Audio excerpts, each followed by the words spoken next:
오늘은 나는 언제 만족할 수 있나? 라고 하는 제목으로 말씀을 잠시 나누길 원합니다. 여러분이 가장 행복하다고 느끼는 순간, 그때가 언제입니까? 여러분이 가장 행복을 느끼는 순간, 최근 생각해 보세요. 한 주간 혹 한 달, 올해 들어서 여러분이 가장 추억했을 때 정말 행복했다 라고 하는 때, 그 순간이 언제였습니까? 미국 펜실베니아에서 사람이 행복을 느낄 때가 언제인가에 대한 조사를 했대요. 심리학에 관련된 학과에서 교수님과 216명의 학생과 어떤 실험을 했대요. 실험 내용은 이것이었어요. 한 명에게 3불씩, 요즘은 많이 올랐죠. 약 5,000원이라고 합시다. 약 한 명에게 216명에게 5,000원씩 다 준 거예요. 주면서 한 세 그룹을 만들었대요. 이렇게. 그래서 한 그룹에서는 이렇게 얘기했대요. 그 5,000원을 가지고 이렇게 얘기했어요. 유니세프나 이런 이제 NGO 단체에 기부를 해라. 이것도 이렇게 얘기했대요. 그리고 한 그룹에서는 용돈으로 써라라고 했대요. 용돈으로. 다른 일에 쓰지 말고 여러분 자신을 위한 용돈으로 쓰라고 했고요. 또 한 그룹에서는 이렇게 얘기했대요. 뭘 하든지 좋으니까 마음대로 하십시오. 이렇게 얘기했대요. 자, 그렇게 해서 이제 가서 그 이제 돈을 사용을 하고 이제 다시 돌아와서 어땠는가, 여러분 그렇게 지출을 하면서 어떤 느낌이 들었는가에 대한 내용을 간추려 봤는데, 여러분 어떤 결과가 나왔을까요? 분석을 해보니까요, 그 5,000원을 자신이 좋아하는 것에 아무렇게나 사용한 그룹이 다른 첫 번째, 두 번째 그룹보다 월등하게, 비교가 안 될 정도로 행복하게 그 5,000원을 사용하면서 그 시간들을 보냈다라고 말했습니다. 이 조사는 이런 것을 결론을 내리게 했어요. 사람은 강제로 어떤 행동에서 우리가 뭔가 의미를 찾기보다 정말 우리가 하고 싶은 대로 할 때 사람은 행복을 느끼게 된다라는 결론을 내렸어요. 여러분, 그래서 이 학회에서는 이것을 결론지어서 이렇게 얘기했습니다. 이런 심리과학자에 따르면 대부분의 사람들은 정말로 자신이 하고 싶은 것을 하고 싶은데, 그렇게 하는 행동, 그러니까 내가 하고 싶은 것을 하는 행동이 이기적인 행동이라고 하는 사실을 자기가 안다는 거예요. 그래서 자기가 하고 싶은 일을 해야 만족감이 느끼지만 하지 않는다는 거예요. 뭐 때문에? 내 스스로를 향한 죄책감 때문에 안 한다는 거예요. 그래서 사람들이 무엇을 가지고 있다? 그런 불만들을 가지고 있다, 이렇게 분석을 했더라고요. 그렇습니다. 우리가 정말 마음껏 여러분에게 주어진 인생 살고 싶죠. 주어진 환경과 여건 안에서, 시간 안에서 열심히 산다고 하지만, 여러분 정말 행복하게 정말 그 상태를 계속 나아간다고 하는 것은 어렵다는 결론을 내리게 됩니다.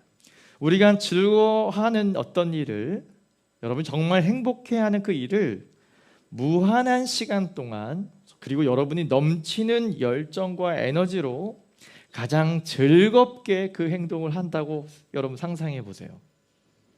여러분이 아까 추억하셨던, 여러분에게 가장 행복했던 그 순간과 상상의 나라에서 그 모습을 한번 지금 생각해 보세요. 지금부터 시간을 무한정 내가 쓸 수 있고요. 또 그 행동과 어떤 그 상황을 내가 무한정 어떤 열정과 에너지를 할 수 있고요. 계속 그것을 내가 경험한다고 여러분 상상해 보세요. 여러분, 이것은 우리가 한 번도 경험할 수 없는 일입니다. 자, 그런데 그렇다면 우리가 이 세상에서 이런 우리의 완전한 행복과 완전한 만족을 하지 못하는 이유가 뭘까 생각을 해보길 원합니다. 먼저 이 세상에서 저와 여러분이 경험하는 행복과 완전한 만족을 가로막는 것이 한 세 가지 정도가 있는데, 첫 번째로 그게 뭐냐면, 이 세상에 있는 어떤 것도 저와 여러분의 마음 깊이 있는 그 여러분을 만족시킬 만한 그것을, 여러분을 만족시킬 만한 그 가치가 이 세상에는 어떤 것도 가치를 매길 수 없기 때문에 만족을 못한다는 거예요. 자, 여러분은 어떤 것으로 만족해 하십니까? 목이 마를 땐 목마름을 해소할 수 있는 것에 만족이 있지만, 여러분 갈증이 조금 지나고 나면 물이 필요하나요? 필요 없어요. 이건 상황적이라고 하는 말이 아니라 여러분의 갈망이라는 것, 여러분이 느낄 수 있는 이 만족이라고 하는 것은 외적인 이 세상에 있는 어떤 것으로 여러분을 그렇게 채울 수 없다는 거예요. 이런 생각을 해볼 수 있습니다. 정말 저와 여러분의 갈망, 또 행복, 이런 만족에 대한 부분에 많은 친구들은 돈이라고 하는 가치를 떠올릴 것 같아요. 여러분, 우리에게 그런 풍부한 돈과 재정이 있으면 좋겠다라는 생각을 많이 합니다. 이것이 어느 정도 있어야 우리 안에 만족이 될까에 대한 생각도 많이 하죠. 좀 지난 자료이긴 하는데요. 2017년 하나은행이 금융 자산이 한 10억 원 정도 이상 되는 한국의 부자라고 할 수 있죠. 그분들을 1,028명 정도를 대상으로 설문조사를 했대요. 그래서 그 자산이 10억에서 한 30억 정도 되는 그 사람들은 당신은 부자가, 질문은 이거예요. 당신은 부자라고 생각합니까? 아니라고 한다면 얼마 정도 자산이 있어야 부자라고 생각하십니까? 답이에요. 10억에서 30억 원 가지고 있는 그 사람들은 평균 86억 정도는 돼야 부자라고 생각합니다 라고 대답했대요. 네, 전혀 여러분 반응이 없어요. 네, 더 넘어갈게요. 30에서 50억의 자산을 갖고 있는 사람들은 평균적으로 102억 정도, 102억. 그리고 50억에서 100억 원을 가지고 있는 부자들은 141억 정도가 돼야 부자라고 생각한대요. 그리고 100억 원 이상 부자들은 평균 184억 원, 굉장히 구체적인 액수를 그들이 이야기를 해서 이 정도는 돼야 부자라고 할 수 있다라고 대답을 했어요. 그러면서 정말 그렇다면 당신은 스스로가 부자라고 생각하십니까? 거기에 긍정한 분들은 30% 정도였대요. 30%. 우리의 자산이, 저와 여러분의 자산이 얼마가 되는지는 잘 모르겠어요. 많은 사람들은요, 부자라고 할지라도 자신이 스스로가 나의 부와 나의 돈이 내게 만족이 되지 못한다고 하는 것을 여실히 보여주고 있어요. 현대 금융권 안에서. 실제로 세계적인 경제학자 폴 세뮤얼슨이라고 하는 이 교수는 그래서 행복 점수 공식을 하나 만들었어요. 이분의 공식을 제가 설명해 드릴게요. 행복은 소유 나누기 욕망이니까 분모가 뭐예요? 욕망이라는 거예요. 욕망이 무한대로 커지게 된다면 우리의 소유는 정해져 있고, 내가 분모가 무한대로 커지면 뭐에 수렴하죠? 0에 수렴하죠. 그래서 우리 인생은 불만족이라고 하는 것을 늘 경험할 수밖에 없다라고 이분이 지적을 한 거예요. 여러분, 정말 저와 여러분에게 필요한 것이 있어요. 이것이 있으면 만족되겠다고 쉽게 생각하지만 조금 더 큰 인생을 두고 보면 절대로 여러분은요, 만족되지 않아요. 여러분이 변덕이 있어서가 아니라 우리의 존재가 그렇습니다. 우리는 또 다른 만족을 필요로 하는 그 필요를 생각해내는 인생이기 때문에 우리는 완벽한 만족을 느낄 수 없는 거예요. 두 번째 이유는 우리에게는요, 그런 최고로 우리가 느낄 수 있는 만족이 그 최고의 보물이라고 할게요. 그 최고의 보물이 우리에게 주어진다고 하더라도 우리에게는 그것을 100% 혹 그 이상 즐길 힘이 우리에게 없다는 거예요.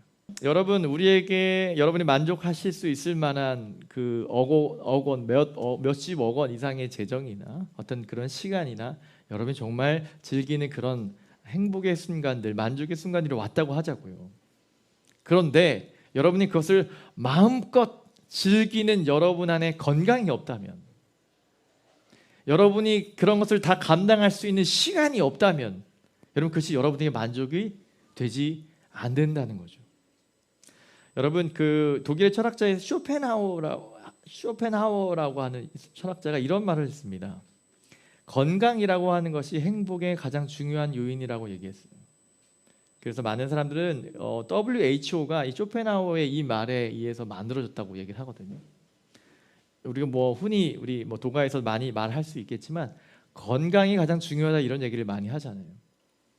여러분, 우리에게 아주 값지고 만족할 만한 것이 왔을지라도 우리가 그것을 즐길 수 없다면, 그런 힘이 없다면 우리의 만족은 멈춰질 수밖에 없는 거예요. 세 번째는 뭐냐면 아무것도 지속되지 않는다는 겁니다.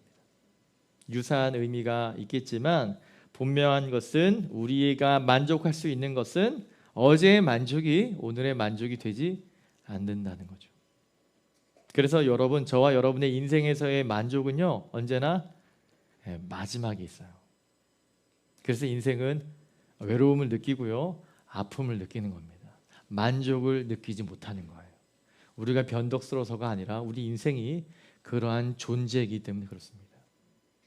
여러분, 어떤 것으로 만족할 수 있나요? 여러분의 인생에 만족하실 수 있나요? 조금 여러분이 좀 채워지는 듯 하지만 그렇지 않은 결론과 그런 상황에 도달하면 우리는 여지없이 만족하지 못해요. 그것이 조금 더 지속되면 뭐예요? 불평과 원망을 하게 되죠. 아직 거기까지 가기 전에 우리 인생과 내 존재에 대한 만족되지 못함을 좀 우리가 성경을 통해서 오늘 보기를 원하는 겁니다. 자, 그렇다면 우리의 만족을 막는 이 세 가지가 우리의 인생에 늘 있다면, 그러면 어떻게 우리는 만족이 될 수 있습니까? 저는 요한복음 17장을 보면서 우리가 이 은혜를 함께 나누길 원하는데, 요한복음 17장은요, 여러분 좋은 성경책을 갖고 있는 분이라면 다 빨간색으로 되어 있어요. 종이 성경책 갖고 오신 분 손 들어 보실래요? 네, 요즘 참 귀한 분들이에요. 박수 한번 할까요? 나이 든 분이라고 말하는 거 아닙니다. 여러분, 성경책 보면 신약 성경에 보면 이 컬러가 다르죠. 왜 신약 성경에만 있거든요? 왜 컬러를 다르게 칠해놨냐면 예수님의 목소리로 하는 멘트는 다 빨간색으로 해놨어요. 17장을 보시면 다 예수님의 말이고, 소제목으로 예수님의 기도, 대제사장으로서의 예수님의 기도가 나와요. 기도의 내용이 사실 굉장히 무거워요. 어렵습니다. 그런데 가장 큰 핵심이 뭐냐면 예수님이 지금 하나님께 기도하는 장면이거든요. 거기에 마지막 결론으로 우리가 26절을 보았는데, 여러분 한번 본문을 다시 한번 보세요. 내가 아버지의 이름을 그들에게 알게 하였고 또 알게 하리니 이는 나를 사랑하신 사랑이 그들 안에 있고 나도 그들 안에 있게 하려 함이니이다. 아멘. 무슨 이야기를 하고 계시냐면, 내가 하나님의 이름을 그들에게 알게 하였고, 사실 1차적으로 그들은 제자들이에요. 예수님과 함께 살았던 사람들, 정말 가까웠던 사람들, 나와 함께 했던 이들에게 내가 아버지의 이름을 알려주었고 또 계속 나는 그렇게 할 거예요. 근데 그렇게 하는 것은요, 그 이유는요, 그렇게 하는 모든 원동력은 나를 사랑하신 사랑이, 이 사랑은 누가 하신 사랑이에요? 하나님이, 그러니까 아버지 하나님이 아들 예수님을 사랑하신 그 사랑이 그들 안에 있고 또 나도 그들 안에 있게 하려 함이니이다, 이런 말을 해요. 무슨 얘기냐면, 조금 이제 문학적인 표현이 있지만, 하나님 정말 저를 사랑하셔서 인생으로 이 땅에 보내셨잖아요. 하나님이 아들 예수님을 사랑하시잖아요. 그 사랑이 이제는 내가 그들 안에 있는 것, 뭐냐면 그 사랑이 이제는 나를 통해서 제자들에게, 저와 여러분에게 그 사랑이 머물기를 원한다라고 하는 기도예요. 여러분, 사실 이것이 어디에 더 구체화되냐면 앞에 죠. 24절을 여러분 한번 눈으로 보세요. 제가 읽어드릴게요. 아버지여, 내게 주신 자도 나 있는 곳에 나와 함께 있어. 아버지께서 창세 전부터 나를 사랑하심으로 내게 주신 나의 영광을 그들로 보게 하시기를 원하옵나이다. 이게 그런 말입니다. 목사님, 이 말이 만족과 무슨 말입니까? 네, 잘 들어보십시오. 여러분, 하나님은요, 죄인을 사랑하시는 방법처럼, 그러니까 저와 여러분을 사랑하는 방식처럼 예수님을 사랑하지 않아요. 여러분, 이것이 좀 다릅니다. 하나님이 저와 여러분을 사랑하시는 사랑은 그냥 하나님이 나를 사랑하신다니까, 오케이, 그 사랑은 우리가 경험하는 부분이에요. 그 사랑과 하나님이 아들 예수님을 사랑하는 사랑과는 같을까요? 다르죠. 놀랍게도 아들 예수님은 하나님 본인이시라고 사실 신학적으로 이야기는 하지만, 그런 부분을 조금 오늘 좀 내려놓으시고, 아버지 하나님이 아들 예수님을 사랑하는 그 사랑은 무한한 사랑을 말하는 거예요. 하나님이 우리 인생을 사랑하는 사랑과 비교할 수 없을 만큼, 여러분 상상할 수 없는 거예요. 완벽하고 부족함이 없는 그 사랑.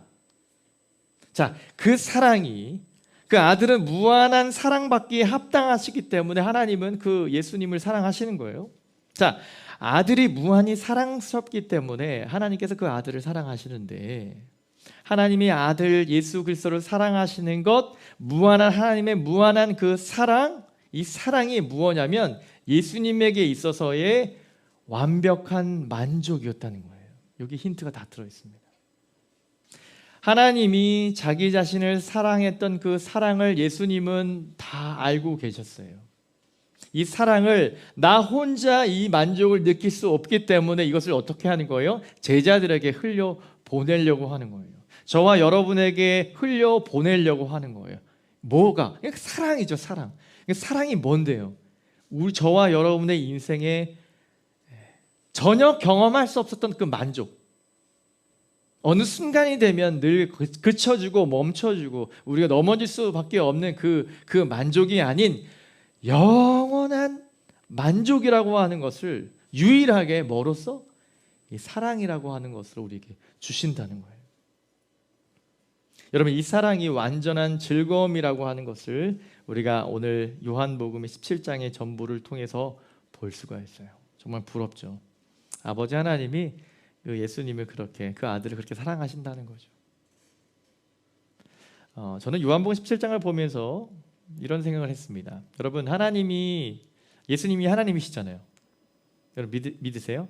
네, 성부 하나님, 이렇게 갈라서 얘기합니다. 성자 하나님, 성령 하나님, 이 세 분은 한 분이라고 우리는 배웠습니다.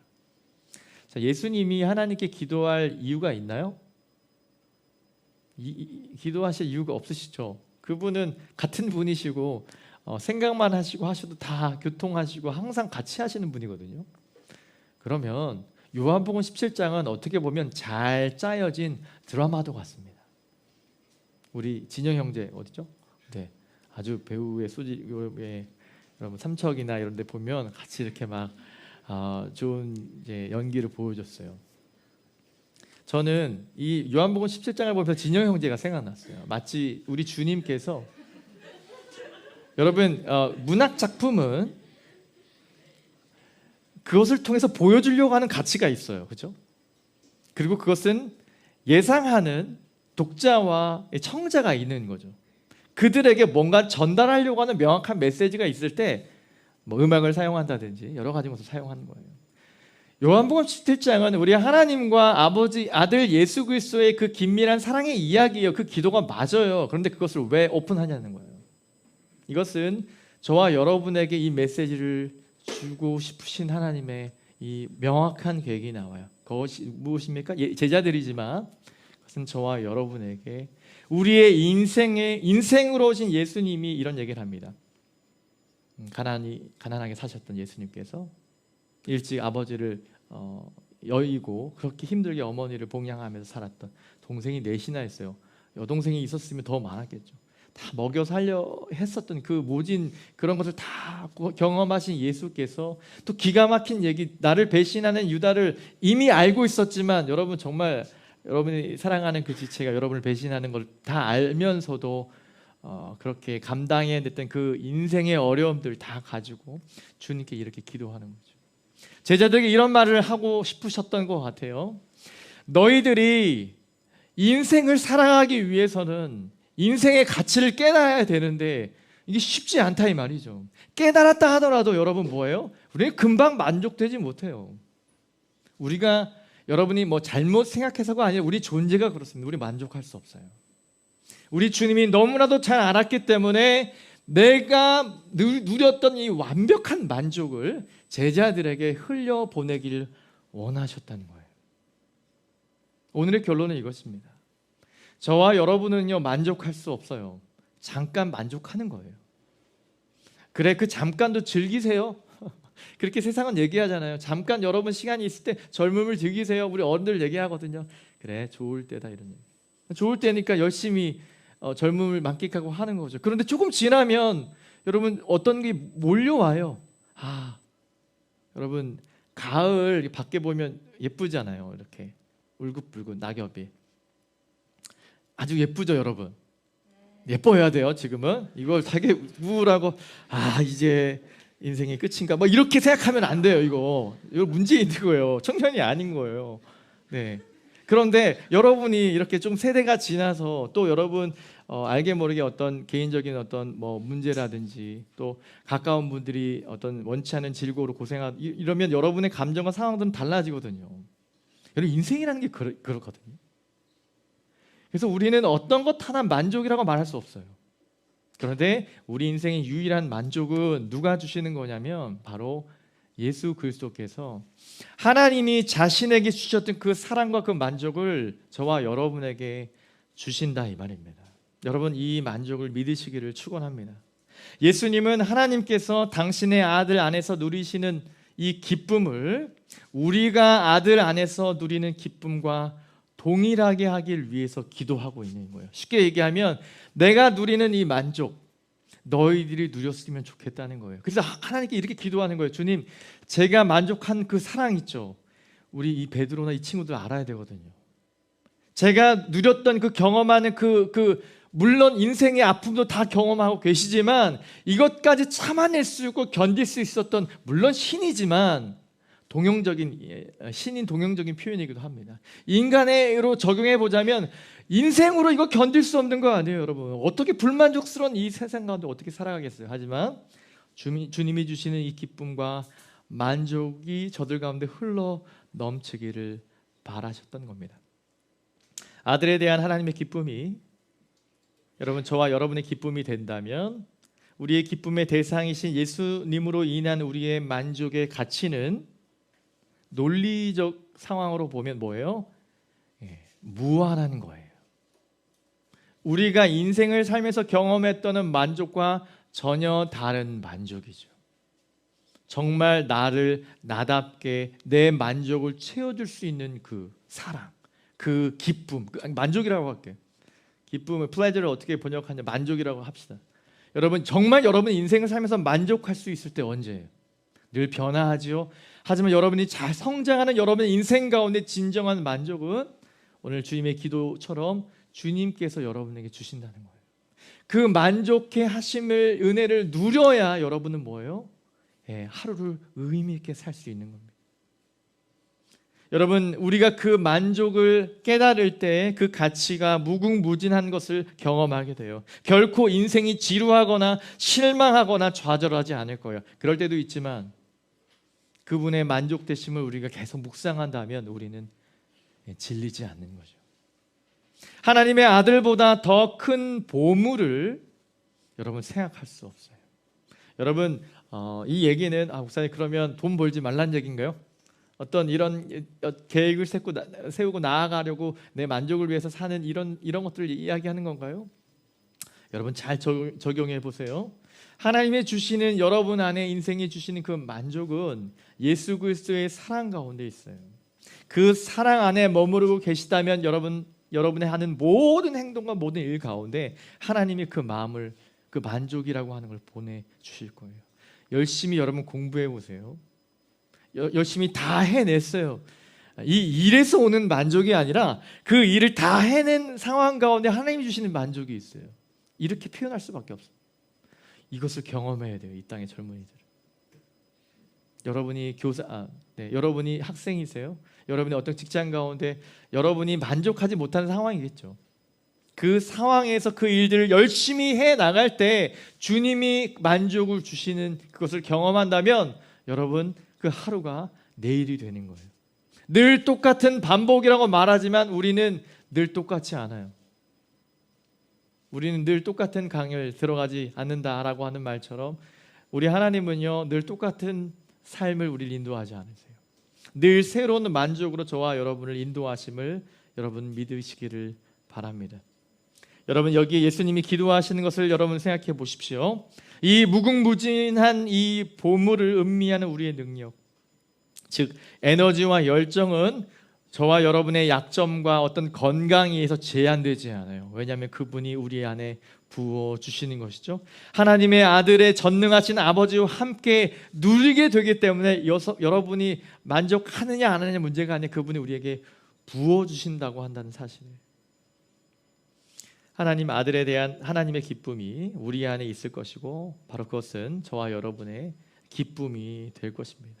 이 기쁨은 저와 여러분이 하늘나라에 갈 때까지 결코 멈추지 않을 것이에요.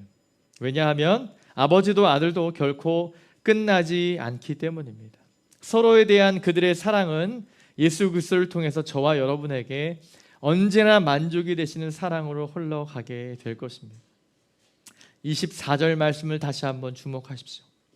예수님의 이 좀 의역해서 말씀드리면, 하나님 주님이 내게 주신 그 만족을 내게 나를 사랑하는 이 지체들 가운데도 동일하게 부어 주옵소서. 예수님의 이 기도로 말미암아 저와 여러분은 예수 그리스도의 복음에, 예수 그리스도가 저와 여러분 가운데 모든 것 되신다라고 하는 이 놀라운 복음 가운데 이 만족이라고 하는 것이 우리에게 흘러가게 되는 것입니다. 사랑하는 이 땅의 젊은이 여러분, 힘드시죠? 참 슬프고 어렵고 만족이 되지 않는 것들밖에 없어 보이죠. 네, 잘 보고 계신 거예요. 주님이 주시는 것이 아닌 것, 우리의 인생은 늘 언제나 만족되지 않는 것뿐입니다. 하지만 영원히 여러분 안에 역사하실 그 만족을 여러분 경험해 보세요. 여러분, 그 만족이 여러분 가운데 흘러갈 때 여러분은 의미 있는 여러분의 인생의 자리에 그 일들을 해 나가게 되는 것입니다. 이 하루가 또 내일이 아닌 늘 언제나 하루가 될 수 있는 힘, 늘 언제나 우리 안에 기쁨으로 여유로 지체들을 위해서 기도할 수 있을, 또한 우리에 있는 모든 것들로 하나님을 섬기고 영혼들을 위해서 쓸 수 있는 그 여유, 여러분 그 만족 가운데서 나옴을 여러분 기대하시고, 이번 한 주간도 주님이 주신 이 사랑으로, 이 만족으로 견뎌내는 여러분 되기를 주님의 이름으로 축원합니다.